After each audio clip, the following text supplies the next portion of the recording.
Hello everyone, welcome to the session. आप सभी का बहुत बहुत स्वागत है हमारी इस खास सीरीज में जिसका नाम है अभ्यास सीरीज। दोस्तों, इस सीरीज में हम लोग यूपीएससी, ईपीएफओ, एपीएफसी और ईओयू एग्जाम के लिए डिफरेंट डिफरेंट कंपोनेंट के मोस्ट इंपोर्टेंट एमसीक्यूज डिस्कस करते हैं। तो आज जिस कंपोनेंट की बारी है उसका नाम है quantitative aptitude and general mental ability. तो इसका ये पार्ट नंबर 23 है। दोस्तों, ये जो सेक्शन है quantitative aptitude and general mental ability, ये आपकी सिलेक्शन के लिए बहुत जरूरी है। क्यों? क्योंकि यहाँ से 12 से 15 क्वेश्चन पूछे जाएंगे और ये आपको सिलेक्शन दिलवा सकते हैं। यहाँ से आपका मैक्सिमम स्कोर हो सकता है 95%, 100% भी हो सकता है अगर आपके कंसेप्ट क्लियर होंगे। ठीक है, तो ये जो सारे एमसीक्यूज हम लोग डिस्कस करते हैं ना, ये वो एमसीक्यूज होते हैं या तो इस एग्जाम में पूछे जा चुके हैं या आगे पूछे जा सकते हैं। दोस्तों, ये पार्ट नंबर 23 है। इससे पहले के पार्ट भी अगर आपको देखने हैं तो इसी चैनल पे प्लेलिस्ट के ऑप्शन में जाइए, वहाँ पे आपको अभ्यास सीरीज के नाम से ही प्लेलिस्ट मिलेगी और उसमें वो सारे लेक्चर मिल जाएंगे। इनको जरूर देखिएगा। ठीक है, चलिए शुरू करने से पहले एक और खूबसूरत सी इन्फॉर्मेशन। अगर आपको जो स्पेशल कंपोनेंट है एपीएफसी यूए एग्जाम में, जैसे industrial relation, labour law, accountancy, इसके अलावा सोशल सिक्योरिटी, इंश्योरेंस और ऑडिटिंग, कंप्यूटर, अगर आपको इनके जो क्वालिटी क्वेश्चन प्रैक्टिस करने हैं तो उसके लिए हमने एक हमारी ई बुक लॉन्च की है। इसमें आपको डिटेल्ड सॉल्यूशन के साथ 1900 एमसीक्यूज मिलेंगे और ये प्रैक्टिस के लिए बहुत बढ़िया होंगे, क्वालिटी क्वेश्चंस होंगे। इस बुक का लिंक भी इसी वीडियो के डिस्क्रिप्शन में है, जाकर के आप इस बुक को भी परचेज कर सकते हो। ठीक है, तो चाहिए एक बार, इसी वीडियो के डिस्क्रिप्शन में आपको लिंक मिल जाएगा और आप इसमें जरूर आप इसको परचेज करिए और अच्छी प्रैक्टिस करिएगा।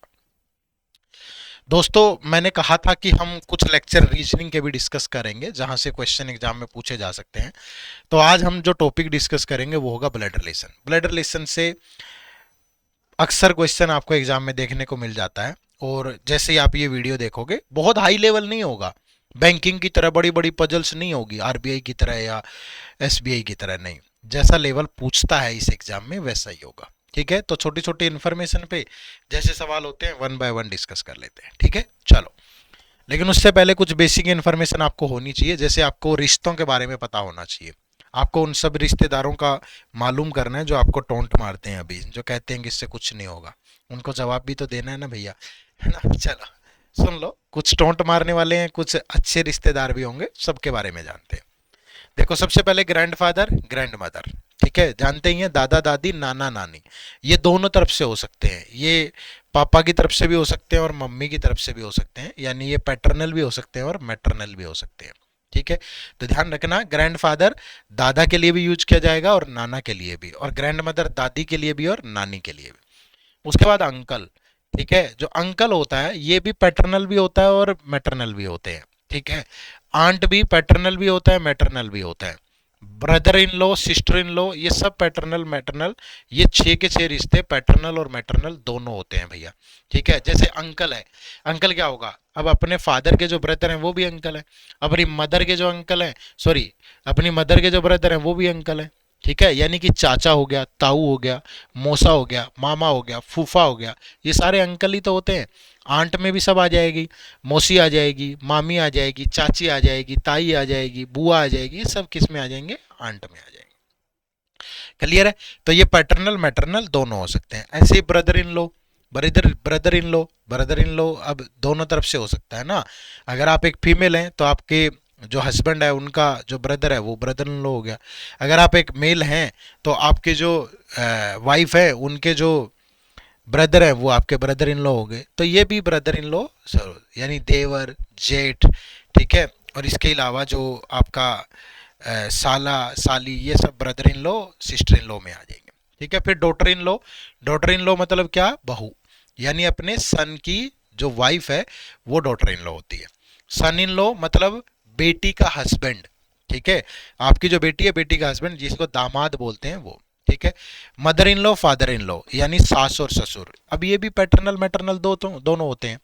अब मेरी वाइफ के जो फादर है वो मेरे फादर इन लॉ होंगे, और मेरी वाइफ के, सॉरी, मेरे पापा जो हैं वो मेरी वाइफ के फादर इन लॉ होंगे। अब मेरी मदर मेरी वाइफ की मदर इन लॉ होंगी, और जो मेरी वाइफ की मदर है वो मेरी मदर इन लॉ होंगी। ठीक है, उसके बाद नीस और नेफ्यू, ये थोड़ा सा ध्यान रखना, इसमें कंफ्यूजन होता है, ये मेल होता है और ये फीमेल होती है। ठीक है, भतीजा और भतीजी। ठीक है भाई, अब बहन के बच्चे हैं, भाई के बच्चे हैं, तो वो नीस नेफ्यू इनमें आ जाएगा। कजन क्या होते हैं, कजन मतलब सेम जनरेशन में होती है, कजन्स के साथ क्या होती है हमारी, सेम जनरेशन होती है, यानी चाचा का लड़का, ताऊ का लड़का, मामा का लड़का, बुआ का लड़का, लड़की, सेम आ गया, तो ये सारे कजन्स में आएंगे। सिबलिंग क्या है, रियल ब्रदर सिस्टर, ठीक है, जैसे मेरी सगी बहन, ठीक है, मेरा सगा भाई, तो इनको क्या बोलेंगे, सिबलिंग बोलेंगे। पैटर्नल बताया ही था मैंने, पापा की तरफ, मैटरनल मदर की तरफ, और स्पाउस का मतलब क्या, मतलब पति या पत्नी, ठीक है, यानी पार्टनर बोलेंगे जिसको, यानी मेरी वाइफ स्पाउस, मेरी वाइफ के लिए मैं स्पाउस, कपल जो हो गया वो मिलके स्पाउस बना देगा पूरा, ठीक है। तो ये रिश्ते होते हैं आमतौर पे, ठीक है, बाकी गांव देहात में जाओगे तो पता नहीं कौन कौन से रिश्ते बता देंगे। चलिए आ जाइए, अब इनके लिए सिंबल कैसे यूज करना है, सबकी अपनी अपनी मर्जी है। जैसे मैं मेल के लिए मेरे दिमाग में चढ़ा हुआ है, मैं शुरू से ही ट्रायंगल का यूज करता हूँ, आप हो सकता है कि प्लस का यूज कर लें, आपकी मर्जी है भाई, ठीक है। फीमेल के लिए मैं हमेशा सर्कल का यूज करता हूँ, यानी मैंने अगर ए को ऐसे लिखा ये, तो that means A is female, आप समझ जाना, ठीक है। अगर मैंने ए को ऐसे लिखा तो आप समझ जाना ए इज मेल, एक मेल पर्सन है और एक फीमेल। आप प्लस माइनस जो आपका मन करे वो यूज करें। कपल के लिए मैं हमेशा प्लस का साइन रखता हूं, जैसे मैंने लिखा कि ये प्लस ये, तो दैट मीन्स ये दोनों हस्बैंड वाइफ है, ठीक है। सबकी अपनी अपनी है, वो आपका मन है, जैसे मर्जी रखें। सिबलिंग के लिए मैं कोई भी साइन यूज नहीं करता, जैसे मैंने कभी ऐसे लिखा तो मैं समझ जाओ ये दोनों बहनें हैं, अगर मैंने ऐसे लिखा समझ जाना ये दोनों भाई हैं, मैंने ऐसे लिखा तो ये समझ जाना दोनों भाई बहन है, ठीक है भाई। जनरेशन गैप रोज ऐसे, जैसे ये हमारी, जैसे मैं ही ये मेरे फादर वाली जनरेशन है, ये मेरे ग्रैंडफादर वाली जनरेशन है, इस तरीके से जनरेशन गैप रखना। ये अपनी मर्जी से सिंबल आप यूज कर सकते हो, मैं ये करता हूं, आपकी जो मर्जी आप वो करना, ठीक है भाई। चलो तो इतनी सी बातें पता हो, और उसके बाद फैमिली ट्री कैसे बनाते हैं ये भी आप ध्यान रखिए, how to build a family tree, ठीक है। जैसे मुझे एक फैमिली ट्री बनाना है, उसमें paternal grandfather, paternal grand mother, mother, father, brother, son, wife, और जेड मतलब मैं, इन सबको रिप्रेजेंट करना है। तो सबसे पहले जेड, मान लीजिए मैं एक मेल हूं, ठीक है, ठीक है, मैं एक मेल हूं, तो जेड एक मेल है यहां पे, वो ध्यान रखिए। तो मैं अपनी वाइफ, तो मेरी वाइफ कौन होगी, ये, ठीक है भाई। मेरा बेटा कहाँ आएगा, मुझसे नीचे वाली जनरेशन में, ये मेरा सन आ गया। मेरा ब्रदर कहाँ आएगा, ये मेरे बगल में, क्योंकि सिबलिंग्स के बीच में मैं कोई भी साइन नहीं रखता। तो ये मेरी वाइफ है, ये मेरा सन है, मैं जेड हूं, और ये मेरा ब्रदर है, ठीक है भाई। अब कौन, मेरे मदर और फादर, तो ये मेरे फादर है, ठीक है, और ये फादर साहब की पत्नी है, यानी मेरी मदर है, और ये हमारे फादर के फादर है, मतलब ग्रैंडफादर है, पैटर्नल ग्रैंडफादर, तो ये है मेरे दादाजी, और ये इनकी वाइफ है, ये है मेरी दादी जी, यानी समझ पा रहे हो। तो इस तरीके से आपको फैमिली ट्री बनाना है, और फैमिली ट्री बना के फिर जो भी इंफॉर्मेशन होगी उसका आंसर करना है, ठीक है। तो थोड़ा सा यही समझना था, जितना बेसिक बातें हमने अभी तक करी है ये समझ में आ गई तो फिर आप आराम से बना सकते हो, समझ पा रहे हो। चलो भाई, ये थोड़े से पॉइंट नोट रखिएगा, ये दो तीन पॉइंट इनमें बड़ा कंफ्यूजन होता है, ये भी मैं बता देता हूँ। जैसे एंड और बट का यूज करते हैं, जैसे इसने बोला M is father of X, तो इसका मतलब ये है कि ये एम है, ये फादर है किसके, एक्स के, ठीक है। एंड ब्रदर ऑफ ई, यहां जो एंड यूज हुआ है ना, ये एम के लिए हुआ है कि M is father of X and brother of E, जो जो एम है वो ई का ब्रदर है, तो एम और ई ऐसे यूज होगा भाई। अब ये एक बात है, एक और ध्यान रखना, कभी भी नाम से रिलेशन जज मत करना, ठीक है, सॉरी, जेंडर जज मत करना, ठीक है। संतोष नाम लड़के का भी होता है और लड़की का भी होता है, ठीक है। अगर उसने राम भी लिखा है ना, तो ये मत सोचो तो राम तो मेल ही होता है, नहीं, जरूरी नहीं है। आप कभी भी सिर्फ नाम से जेंडर जज नहीं करेंगे। जैसे यहां बोला M is the father of X, M का पता है कि वो मेल है, लेकिन एक्स का नहीं पता कि एम तो फादर है एक्स के, लेकिन एक्स उनका बेटा है कि बेटी है, हमें नहीं मालूम। एंड ब्रदर ऑफ ई, जो एम है वो ई का ब्रदर है, लेकिन ई क्या है, मेल है कि फीमेल है, उनकी भाई है कि बहन है, हमें नहीं पता, ठीक है। जैसे यहां देखो हु एंड हुज, जैसे लिखा D is sister of S, ठीक है, डी जो है सिस्टर है एस की, तो डी का जेंडर तो पता है हमें एस की। Who is married to T, यहां हु वर्ड यूज हुआ है किसके लिए, एस के लिए, जो एस है वो टी से मैरिड है, तो एस और टी मैरिड है, लेकिन दोनों में कौन पति है, कौन पत्नी है, कौन वाइफ है, कौन हस्बैंड है, ये नहीं मालूम। जेंडर सिर्फ डी का ही पता था यहाँ पे कि D is the sister of S who is married to T. बात समझ पाए भाई? कोई दिक्कत किसी को? बस इस तरीके से चीज़ों को देखना है, बाकी जितनी प्रैक्टिस करोगे क्वेश्चन बनते चलेंगे। तो अलग अलग तरह के क्वेश्चन ले लेते हैं, शुरू करते हैं फर्स्ट क्वेश्चन के साथ। वीडियो पॉज कर लें, आप भी बनाएं, ठीक है? देखो जैसे पहले मैंने आप नॉर्मली बिना ऑप्शन के प्रैक्टिस के लिए क्वेश्चन लिए, फिर ऑप्शन के साथ भी लूंगा।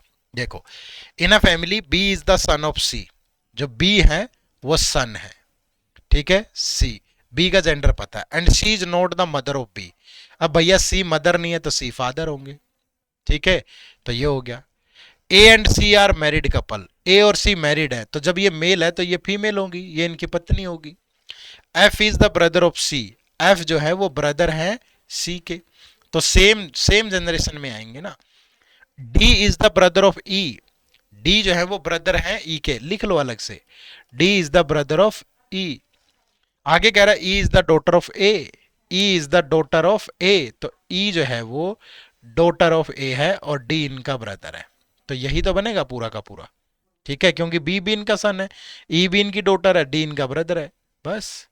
मतलब नीचे रखिएगा, इसके सी के नीचे रखा है, मतलब सी इनके फादर है, ये इनका सन है, इनके बीच में कोई साइन नहीं, मतलब ये भाई बहन है तीनों। फैमिली ट्री थोड़ा बनाना, जिसका इस पे कंट्रोल होगा वो अच्छे से कर पाएगा, ठीक है? देखो क्वेश्चन क्या है, how many male members in the family, कितने मेल मेंबर है? जितने ट्रायंगल में है भाई, 1 2 3 4, तो 4 मेल मेंबर है। Who is the mother of B, B की मदर कौन है? A. How many children does B have, B के कितने चिल्ड्रन है? बी का एक भी चिल्ड्रन नहीं है, नन, 0 चिल्ड्रन है, क्योंकि बी तो ए और सी का सन है, आगे नीचे तो है ही नहीं कुछ भी, ठीक है? बस ऐसे करके सोल्व करना है, मुश्किल नहीं है, लेकिन थोड़ी सी प्रैक्टिस जमा लेंगे और फिर क्वेश्चन गलत नहीं होता, यहां से 100% रिजल्ट आता है।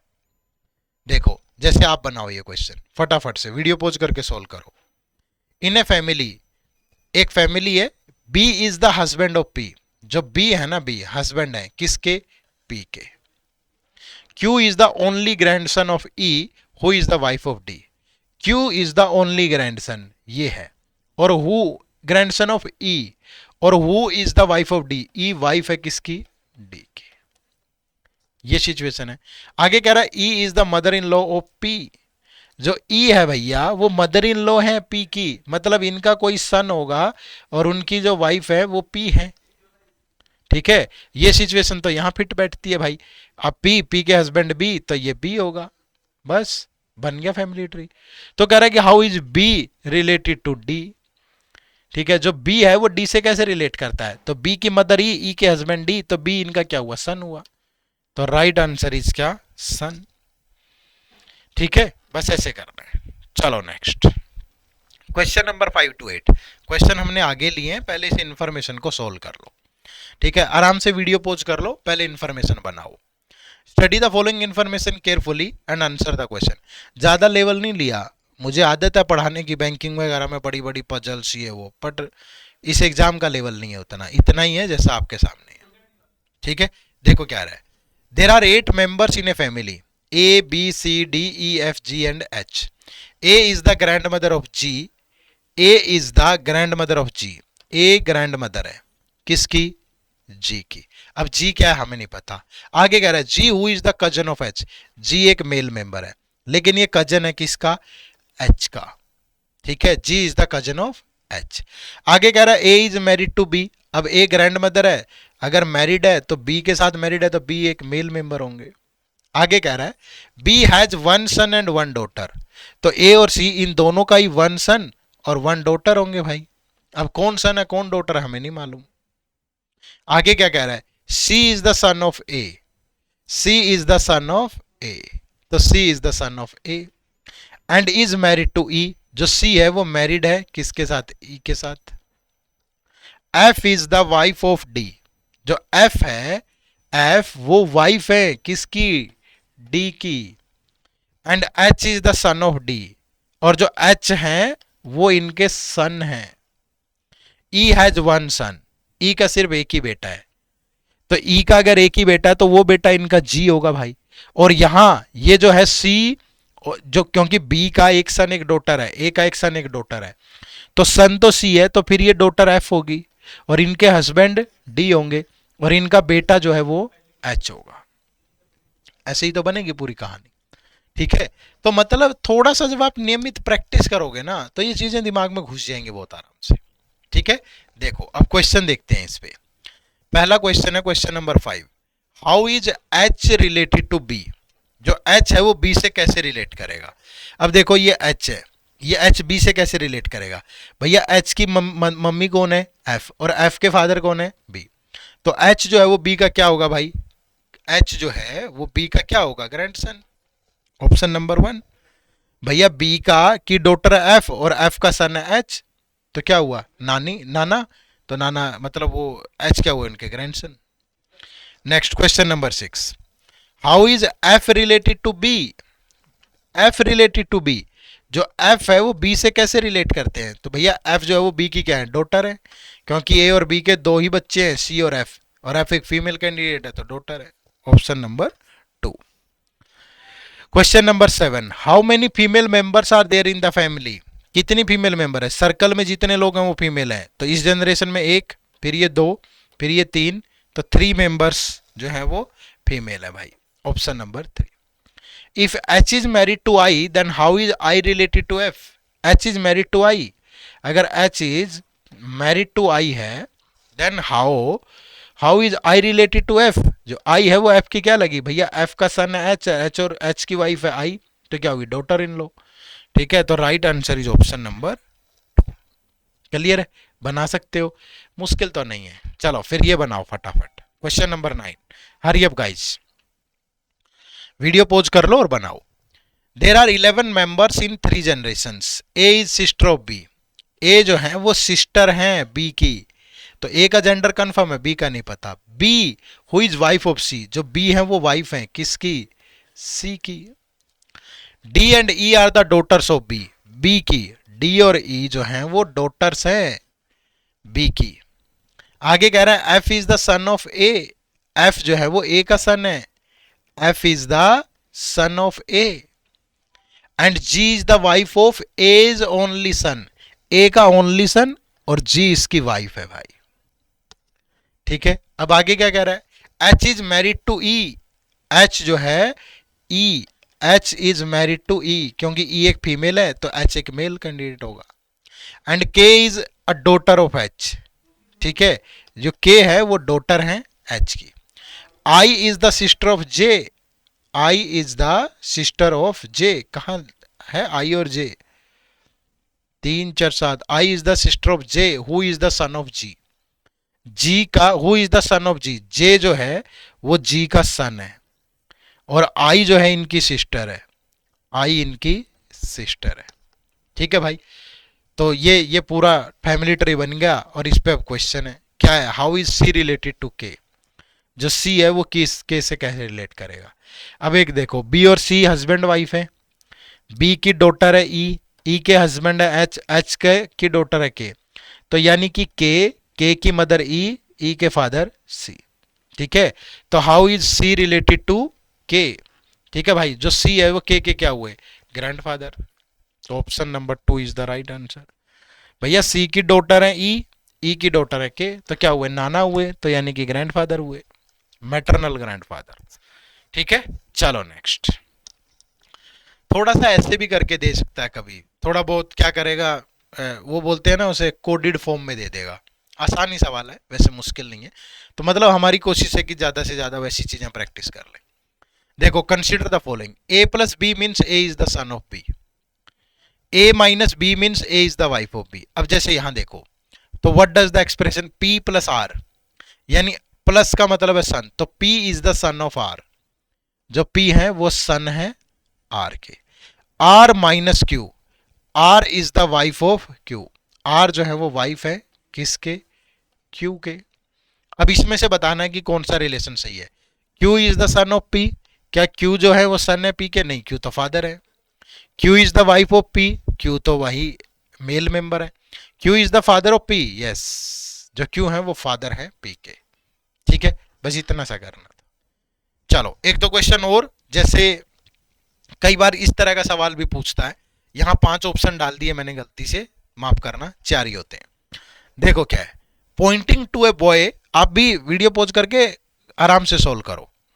Poynting to a boy on the stage Aman said, ये अमन है, ठीक है, एक बॉय है, ये बॉय है, इसको पॉइंट आउट करके कह रही है अमन, क्या कह रही है, देखो क्या कह रही है अमन सेड, ही मतलब ये boy is the brother of the daughter of the wife of my husband, ये boy is the brother of the daughter, brother, he is the brother of the daughter, किसका daughter, of the wife of my husband, ये my husband, समझ पा रहे हो, उसने कहा कि ये जो बॉय है ये ब्रदर है, किसका, इसका ब्रदर है, लेकिन ये ब्रदर है डॉटर, किसकी डॉटर, माई हस्बैंड, यानी कि ये अमन है, ये अमन है, यानी अमन के हस्बैंड, अमन के हस्बैंड की वाइफ ये इनकी डॉटर का ब्रदर है, बस ऐसे रिलेट करना है, इंफॉर्मेशन को पकड़ के जोड़ना है सिर्फ। अब वो कह रहा है कि how is the boy on the stage related to Aman, तो ये बॉय है, ये अमन की डॉटर है और ये इनका ब्रदर है, तो ये क्या हुआ, सन, ऑप्शन नंबर ए, ठीक है। चलो नेक्स्ट क्वेश्चन नंबर 12, क्या कह रहा है, if Neha, Neha A women, Neha एक विमेन है, ये ध्यान रखना, ये नेहा है, सेज प्रियंकाज फादर जयपाल, ये प्रियंका है, अब प्रियंका मेल है कि फीमेल है हमें नहीं पता, लेकिन ये प्रियंका है, प्रियंका फादर जयपाल, इनके फादर है Jaipal, is the only son, ये ओनली सन है of my father in law Om Prakash, ये ओनली सन है किसके, ओम प्रकाश के, लेकिन ये ओम प्रकाश क्या है, माई फादर इन लॉ, समझ पा रहे हो, तो ओम प्रकाश अगर फादर इन लॉ है और ये ओनली सन है तो इनकी वाइफ जो है ये प्रियंका ही तो है, सॉरी नेहा ही तो है, ये नेहा ही तो है, नेहा कह रही है ना, नेहा सेज कि Priyanka's father Jaipal is the only son of my father in law, तो मतलब जयपाल की वाइफ ही तो है नेहा, नेहा के हस्बैंड जयपाल, जयपाल के पापा ओम प्रकाश, और ओम प्रकाश उनके फादर इन लॉ हो गए। अब क्या कह रही है आगे, then how is Ruhani, who is the sister of Priyanka, Ruhani is the sister of Priyanka related to Om Prakash, तो भैया रूहानी के पापा भी जयपाल होंगे, जयप्रकाश जयपाल, तो ये क्या होंगी, grand daughter, option number D. Clear है, थोड़ा लिंक करना है, इसी तरह से प्रैक्टिस करनी है, हो जाएगा। देखो नेक्स्ट क्वेश्चन नंबर 13 एंड 14 के लिए इन्फॉर्मेशन है, इनको सोल्व करते हैं। Study the following information and answer the given question, आप भी वीडियो को पॉज करके सोल्व करें। क्या कह रहा है, D is father of A, D father है, किसके फादर है, ए के, D is married to P, भैया मैरिड है तो पी एक फीमेल होंगी, P is mother of J, जो पी जो है वो मदर है जे के, P has only one daughter, ठीक है, पी की एक ही डॉटर है, डी और पी के दो बच्चे हैं ए और जे, लेकिन इनमें से एक ही डॉटर है, J is married to U, J is married to U, U is the son of L, जो यू है ये सन ऑफ एल है, ठीक है, तो मतलब जे फिर एक फीमेल होंगी और ये एक ही डॉटर है तो फिर ये मेल होगा भाई, क्योंकि पी की सिर्फ एक ही डॉटर है तो दूसरा सन होगा फिर, क्योंकि डी और पी के दो बच्चे हैं, एल का जेंडर हमें मालूम नहीं है, ठीक है। अब देखो क्या कह रहा है, how is J related to L, J, भैया एल का नहीं मालूम क्या है, मेल है कि फीमेल है, लेकिन एल का सन यू है और यू की वाइफ जे है, तो ये इनकी क्या हुई, डॉटर इन लॉ, बहू, बेटे की बहू, ठीक है। Next, how is A related to U, जो ए है वो यू से कैसे रिलेट करेगा, भैया यू की वाइफ है जे और जे का भाई है ए, तो क्या हुआ, brother in law, option number B is the right answer. Clear है भाई, ऐसे बनाना है, ज्यादा मुश्किल नहीं है, और ये एक क्वेश्चन आपको दे रहा हूं, थोड़ा सा मुश्किल हो सकता है, ठीक है, लेकिन भैया होमवर्क तो ऐसा ही होना चाहिए ना जिसमें पूरा कंसेप्ट पॉलिश हो जाए, ठीक है, तो फटाफट कमेंट करके बताना कि इस क्वेश्चन का आंसर क्या होगा, ठीक है भाई। चलो, और आप हमारे इन कोर्सेज से भी जरूर जुड़िएगा, इस मोमेंट पे मैं आपको दो चीजें गाइड करूंगा, कि एक तो आप ये टेस्ट सीरीज ले सकते हो हमारी, ठीक है, और दूसरा हमारा आपकी जो गाइड बुक मैंने आपको बताई एक, जो मोस्ट इंपोर्टेंट एमसीक्यूज की बुक है, उसका लिंक भी इसी वीडियो के डिस्क्रिप्शन में है, और हमारी टेस्ट सीरीज है जिसमें सारे कंपोनेंट के टॉपिक वाइज और फुल लेंथ टेस्ट वगैरह सब कुछ है, इसमें भी आप इनरोल कर सकते हो। और अगर सिर्फ कंपोनेंट की बुक ही चाहिए तो वो इसी वीडियो के डिस्क्रिप्शन में दोनों के लिंक है। ठीक है भाई। दूसरे कोर्सेज भी हैं हमारे, मास्टर कोर्स है, स्पेशल सब्जेक्ट कोर्स है, अगर आप कम टाइम में अभी पूरा कर सकते हो तो उनमें भी इनरोल कर सकते हो। ठीक है, तो मैं आपको इसी वीडियो के डिस्क्रिप्शन में ले जाता हूँ, वहां जाके आप इनरोल कर लीजिए, या आप सिंपली गूगल पे टाइप कर लो, गूगल पे जाओगे edutap.in टाइप करो, ये हमारी वेबसाइट ओपन होगी। ठीक है, अगर किसी को बुक ऑर्डर करनी है तो बुक तो यहाँ से हो जाएगी, ये देखो। ठीक है, तो यहाँ से बुक आप ऑर्डर कर सकते हो जो भी आपको चाहिए, हमारी अलग अलग सारी बुक यहाँ अवेलेबल है। ठीक है, और किसी को कोर्सेज में जाना है तो यहाँ आप, मैं आपको ये देखो, ये कोर्सेज में जाओगे, ये यूपीएससी ईपीएफओ कोर्सेज है, तो आपको ये सारे अलग अलग कोर्सेज मिल जाएंगे हमारे। अकेले अकाउंट का कोर्स भी है हमारा, इंडस्ट्रियल रिलेशन लेबर लॉ भी है, ये लाइव क्रैश कोर्स भी है हमारा, और लाइव क्रैश कोर्स रिकॉर्डेड भी है हमारा, जहाँ सारी चीज़ें एक ही जगह मिल जाएंगी। ये टेस्ट सीरीज भी है हमारी, ये स्पेशल सब्जेक्ट का कोर्स भी है हमारा। ठीक है, और ये फुल मास्टर कोर्स भी है, और ये एक ट्रायल कोर्स भी है। तो आपका जो मन करे उसी में इनरोल करें, अपनी सुविधा के अनुसार जो भी आपको चाहिए। ठीक है, प्ले स्टोर पे जाके हमारी ऐप भी डाउनलोड कर सकते हो, एडुटैप लर्निंग सॉल्यूशन। तो मैं उम्मीद करूंगा कि लेक्चर बेहतर लगा होगा, कमेंट करके जरूर बताया करो लेक्चर कैसे लगा। चैनल पर नए है तो सब्सक्राइब भी कर लेना। आप सबका बहुत बहुत शुक्रिया, थैंक यू वेरी मच। जय हिंद, जय भारत।